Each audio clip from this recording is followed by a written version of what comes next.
6:30. So I didn't get out until a little after school. Ran home, pissed, swallowed a hamburger, and came here. Well, and that's.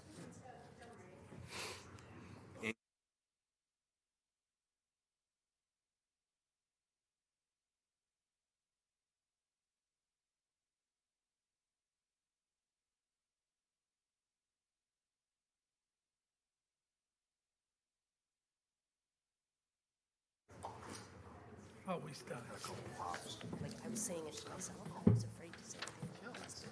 Last Sunday morning, drive home, There's nothing I need. 10-hour day. But I heard it from Dude, it was crazy. So faculty. I that heard storm it that came from students, and I heard it from outside musicians. Like I heard it. probably similar time frame. It was like 9 o'clock. 8 bars. I headed back. Cinderella last year? And it pops up on my phone. Severe weather reported from your area. Ready, ma'am? Please take shelter. They were like, Just, yeah. Or, and I like, well, like, I'm safe. No, dude, Pam, we're pulling those questions together, by the way. I should be able to think- email you tomorrow or the next day. that's what I do for a living, but it was it was just, really long. Like looking up, cell phone poles, this wires. Across the street. And there's a car. I hop. I can. All right, good evening, everybody. At this time, if everyone's able to please rise for the Pledge of Allegiance. I pledge allegiance to the flag of the United States of America and to the republic for which it stands, one nation, under God, indivisible, with liberty and justice for all. Thank you.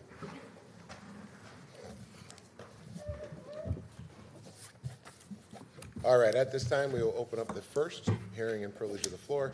If anybody would like to address the board, please just state your name and your address.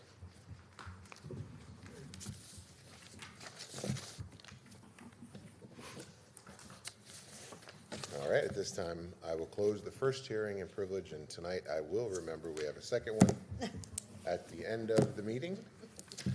Next on the agenda is Superintendent Schwartz' comments. So folks, because we had feedback, both positive and negative, about our communications on last Thursday, the day these swatting attacks were taking place, I wanted to talk a little bit, just remind the board how we go about this, which is actually, I think, improved greatly in terms of our ability to access accurate information in a more timely fashion, because we have SRO, our Areola here, who's still directly linked with the state police. So I guess what I would want folks to understand is we don't put information out until we know that what we're putting out is accurate. We don't want to cause more disruption and concern in the community by putting out information that we haven't vetted yet. So although as early as 6:30 on Thursday morning, some schools were getting swatting attacks, we were not. We were monitoring the situation. I know as Peter came in, he and Michelle, SRO Areola, were monitoring the situation. But at that point, we did not have anything substantial enough to put out. So when we put out our first message, which was, I think, right around 11 a.m., we had vetted that amongst the three of us, the police, myself, Mr. Bednarik. He had communicated with his staff right around the same time, and the information that we were able to share at that point was factual and as timely as we could be, and be factual.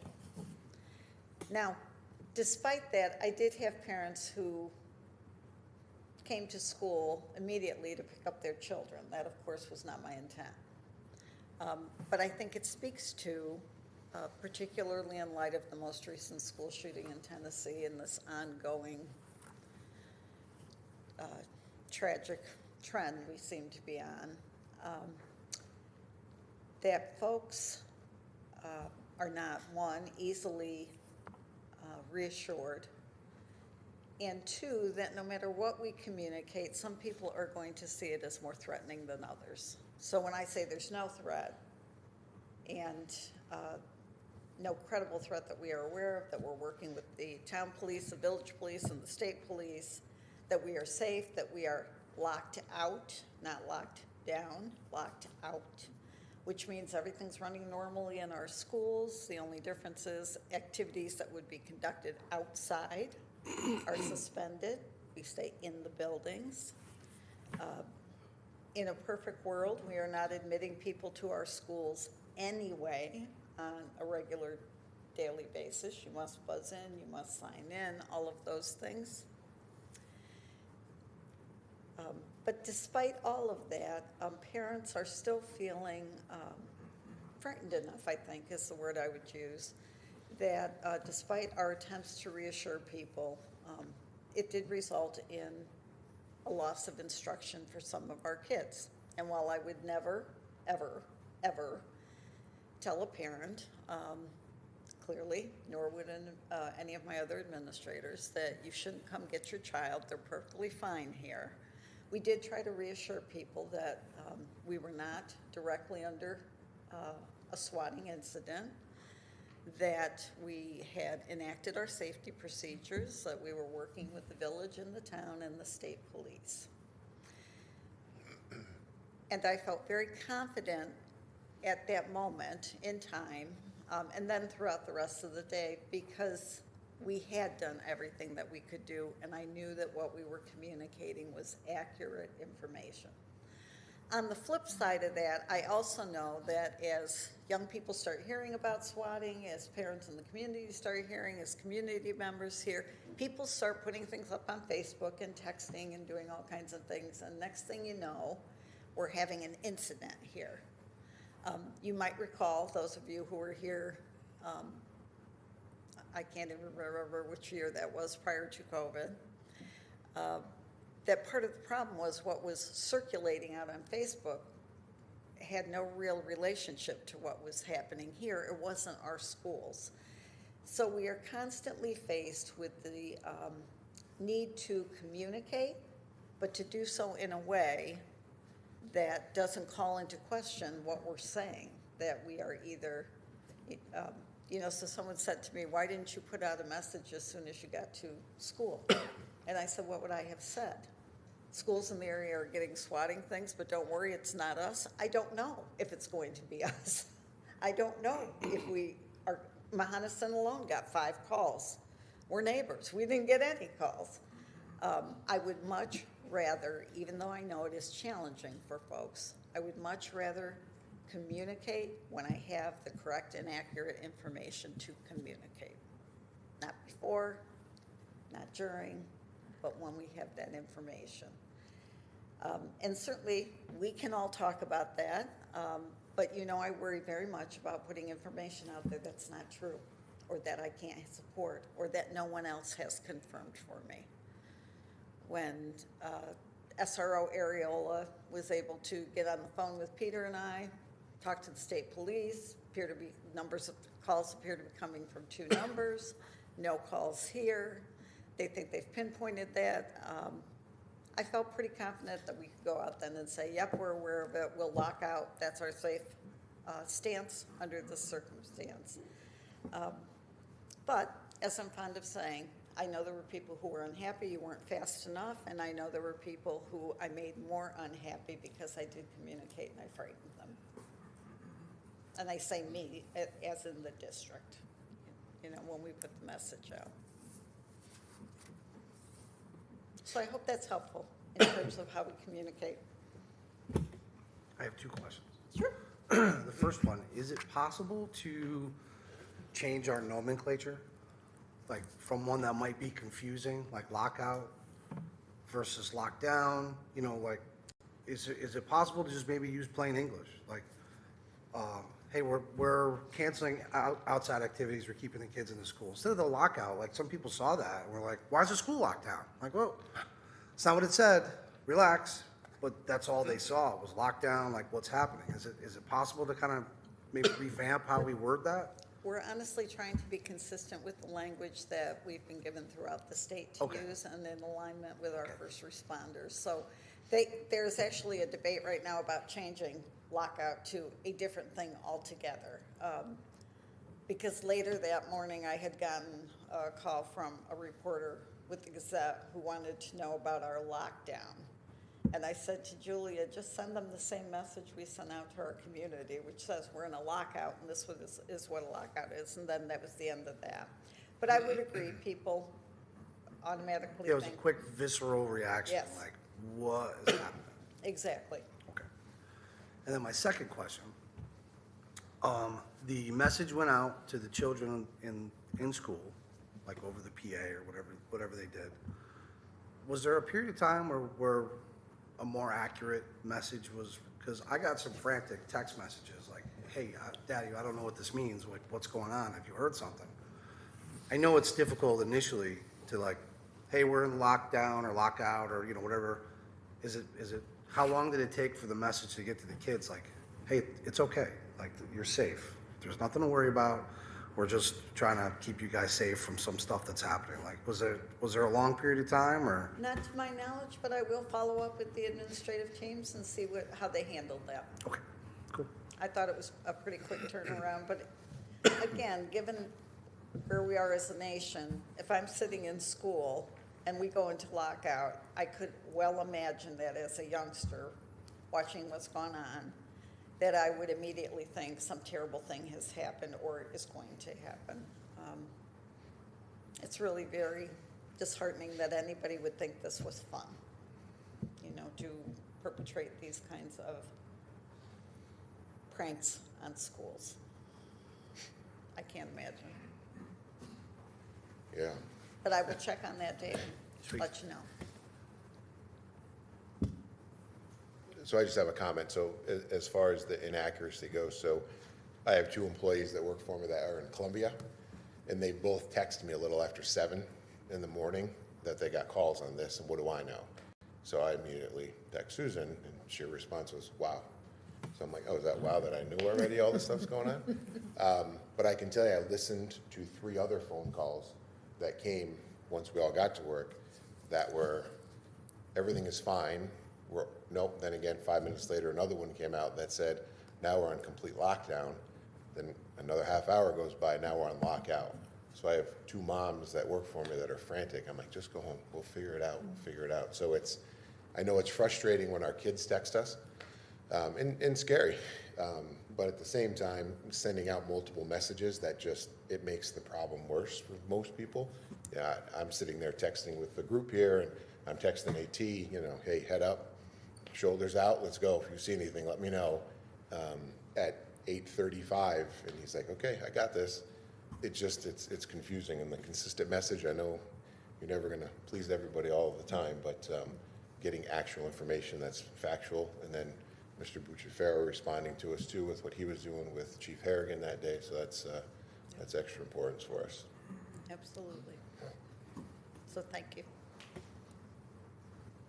Anyone else have anything for Susan? Yeah. So you started the conversation saying there was both positive and a negative reaction, right, to the situation. I think if we could have a takeaway and jot those things down that we're doing really well and people appreciate, but also look at that list of things that were frustrating folks, and maybe over time, we or a committee or somebody or yourself, I'm sure you're fully capable of doing this,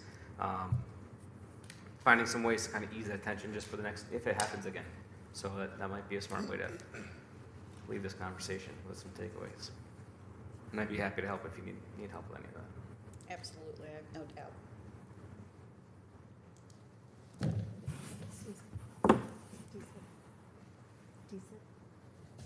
Oh, thank you, Karen. And here's the good news tonight. We have been taken off the list of schools under review, the District Comprehensive Improvement Plan. You remember we came and the middle school was our target school, and we are off the list. So kudos to them. Kudos to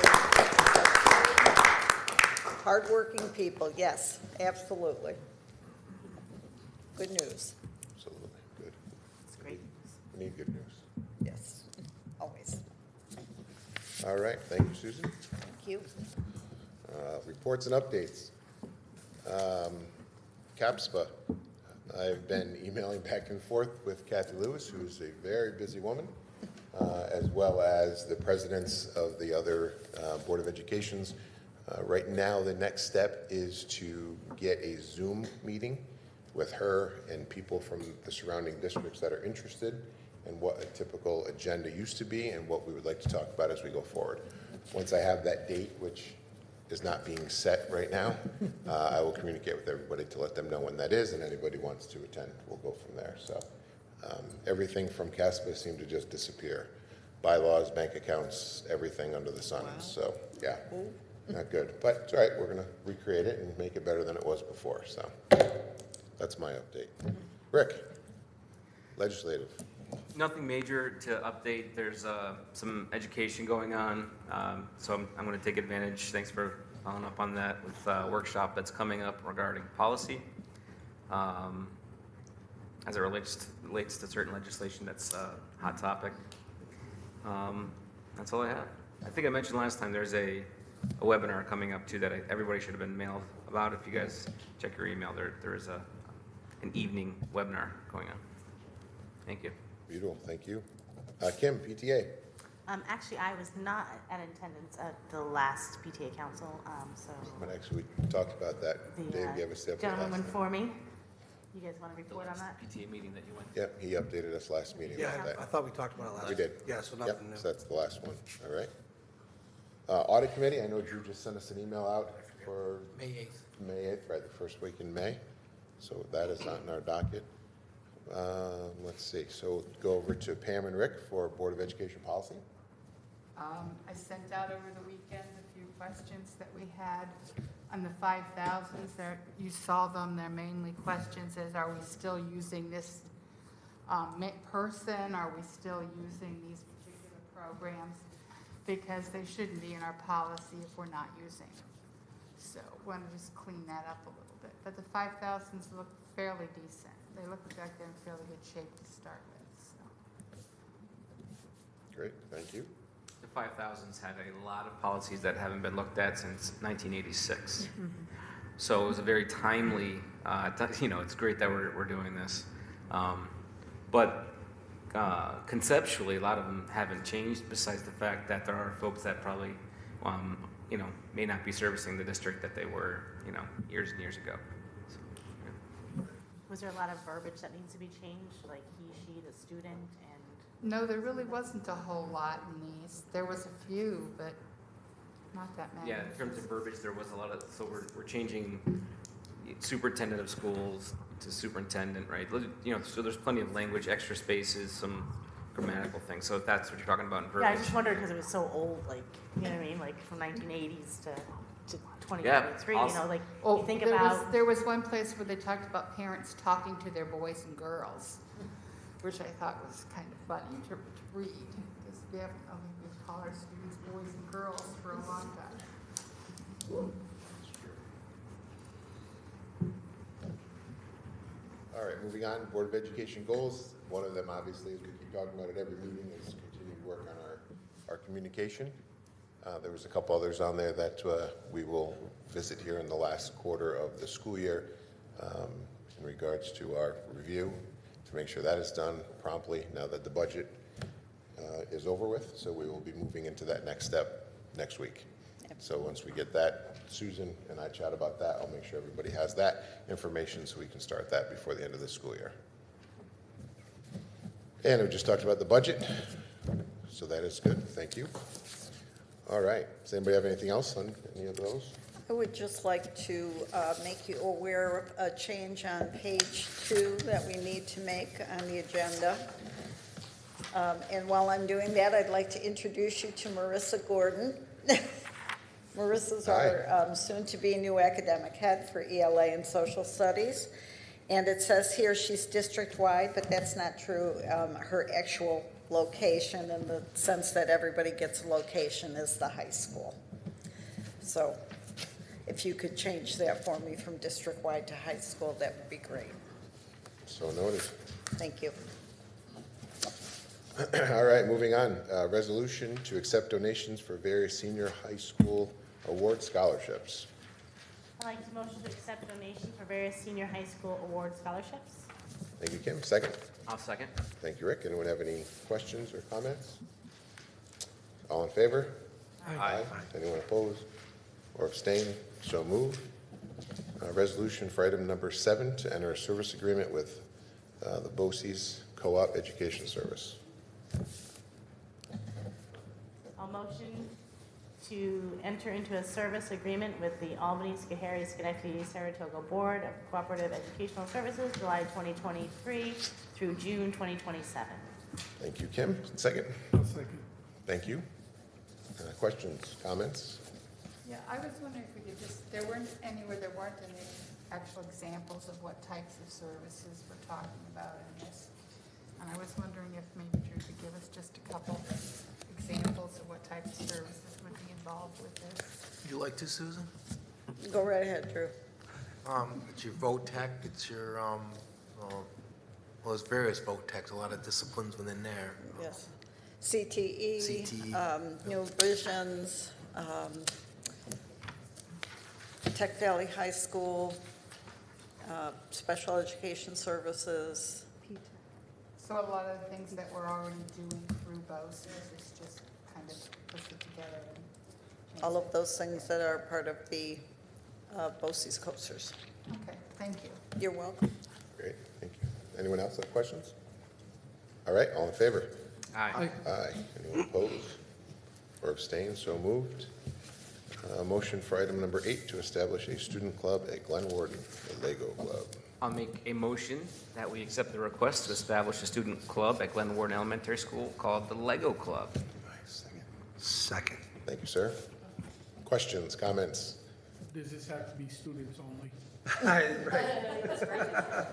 I was going to ask, are they going to work on something love to have be parents a mentor. avoid stepping on Legos? 'Cause I'd be happy to be a mentor. all in favor? Oh, Before yeah, you move sorry. forward, If we could just comment on this one publicly, that they are looking for donations from the community for Legos, so it'd be a good thing to mention, you know, if anybody has some to bring it to Glen Warden. Absolutely. Yeah, so community donations of Legos. Thank you. Thank you. All in favor? Aye. Anyone opposed or abstained? So moved. Motion for communications. Move that we accept the resignation of Joshua Warble, and we have a staffing 1 through 6 with Ms. Gordon's correction. The minutes of March 6th, March 15th, and March 20th as submitted. Thank you, Pam. Thank you, Kim. Anyone have any questions or comments? All in favor? Aye. Anyone opposed or abstained? So moved. Thank you. Welcome. Congratulations.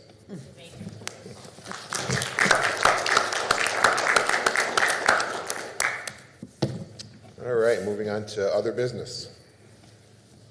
I have a, gotta put my other hat on. I should wait till the privilege of the floor, but I'll do it here. I have a request from our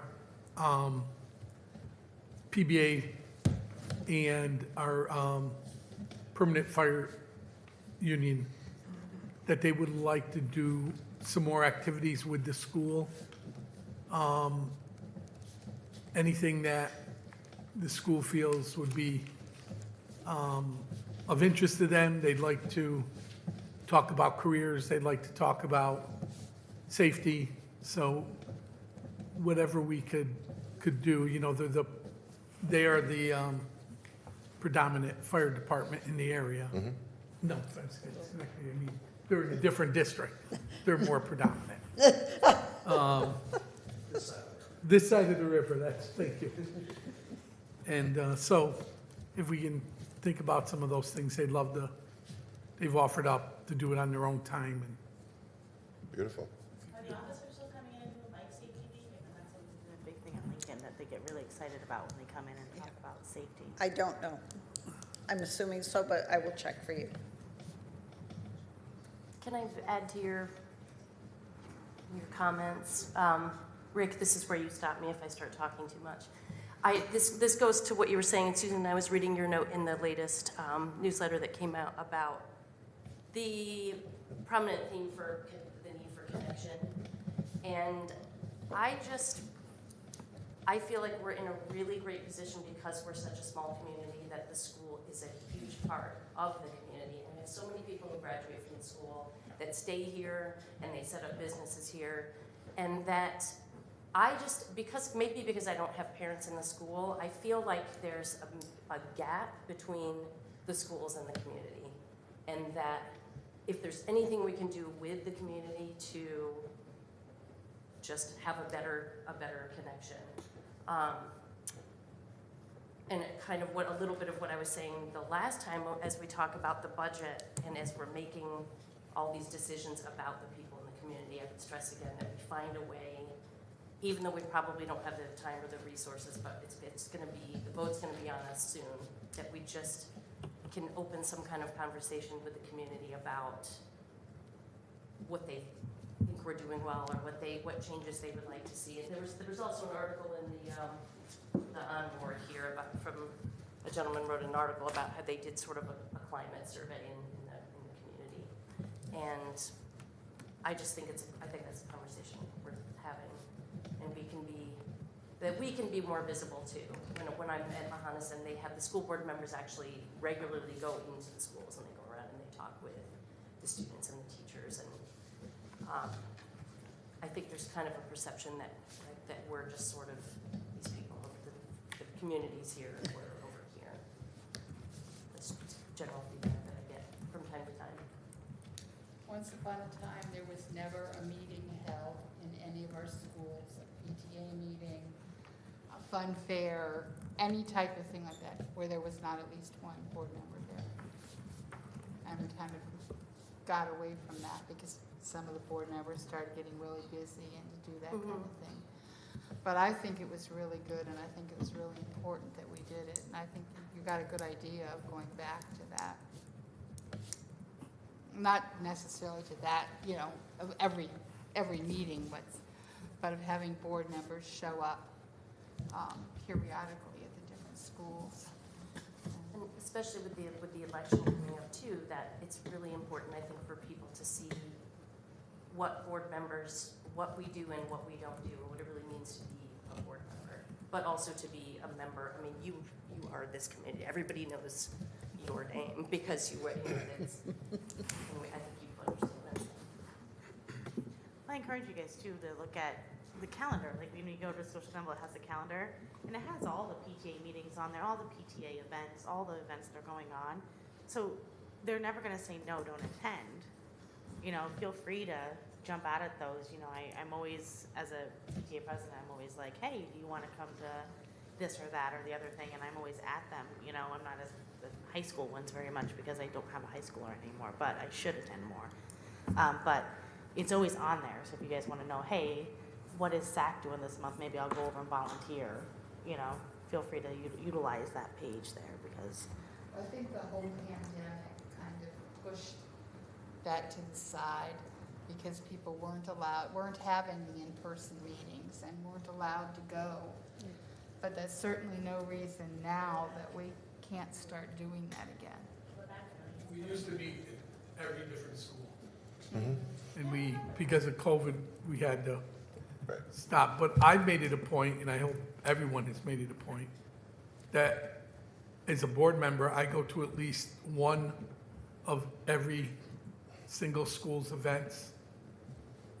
I go to one of every sport. I go to one of each of the plays and just feel it's part of the role as a board member to kind of do that and, show your face. And sometimes I'll stand in the background when the parents are going wild at a lacrosse game or something, but always there to be seen so that people feel comfortable talking. So, the more we can do that, the more people do that.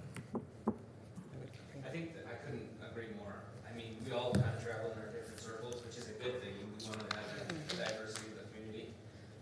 But in doing that, the approachability, becomes more and more easy. The conversations that you have with folks, You know, so if we're out there doing that, I think that's a great idea.